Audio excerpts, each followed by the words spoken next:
Warren Hasting का जो शासनकाल था 1773 से लेके 85 तक था। ठीक है, आइए इनकी महत्वपूर्ण घटनाओं को देख लेते हैं, महत्वपूर्ण काम को देख लेते हैं।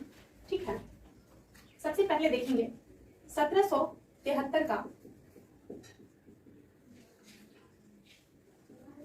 Regulating act. ठीक है, इन्हीं के शासनकाल की महत्वपूर्ण घटना है 1773 का रेगुलेटिंग एक्ट।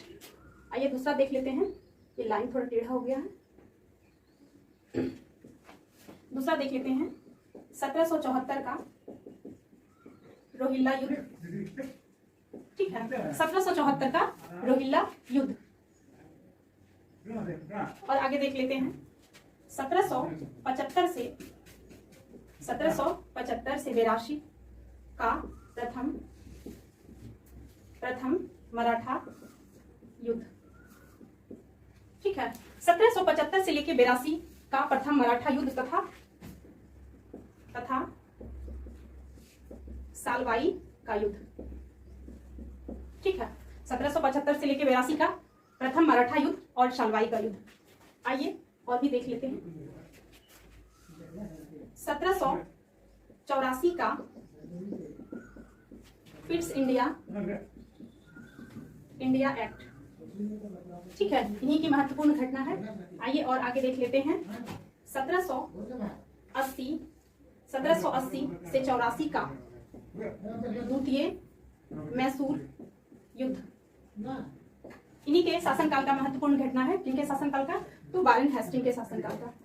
आइए और भी देख लेते हैं बंगाल के द्वैध शासन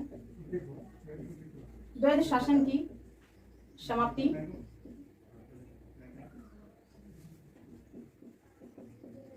द्वैध शासन की समाप्ति इन्हीं के शासनकाल में हुआ है, वारेन हेस्टिंग के शासनकाल में। कलकत्ता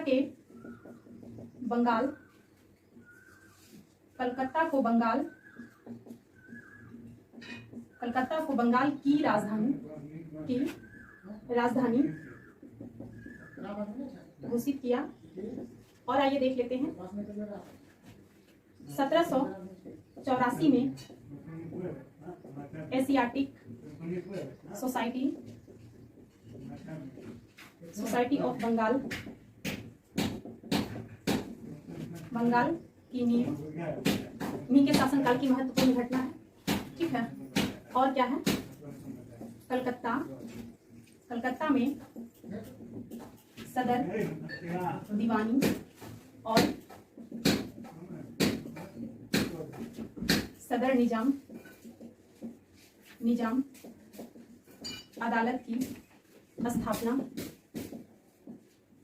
ठीक है, इन्हीं के शासनकाल में हुआ है। वारेन हेस्टिंग का जो शासनकाल था 1773 से लेकर 85 तक था। ठीक है, और इनके शासनकाल के महत्वपूर्ण घटना को देख लीजिए। 1773 का रेगुलेटिंग इन्हीं के शासनकाल में लागू हुआ था। 1774 का रोहिल्ला युद्ध इन्हीं के शासनकाल में हुआ था। 1775 से लेकर 82 का प्रथम मराठा युद्ध तथा सालवाई का युद्ध इन्हीं के नेतृत्व में हुआ था। 1774 का फिट्स इंडिया एक्ट की जो घटना हुई है इन्हीं के शासनकाल में हुई है। 1780 से लेकर 84 का मैसूर युद्ध जो हुआ है, मैसूर का द्वितीय युद्ध इन्हीं के शासनकाल में हुआ है। बंगाल के द्वैध शासन की जो समाप्ति हुई इन्हीं के शासनकाल की घटना है। ठीक है, कलकत्ता को बंगाल की राजधानी जो घोषित किए थे इन्होंने ही किए थे।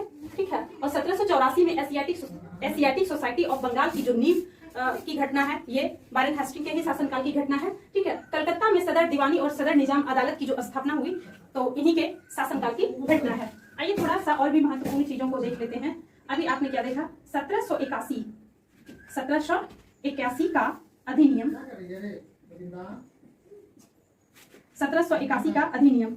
इस अधिनियम में जो है, इस अधिनियम में द्वारा गवर्नर जनरल, मेरा राइटिंग पे नहीं जाइएगा, मेरा राइटिंग बहुत ही खराब होता है, जनरल तथा उसकी काउंसिल एवं कलकत्ता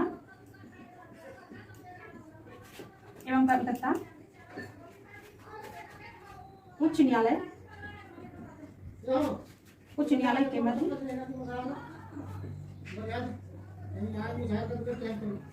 शक्तियों का कार्यक्षेत्र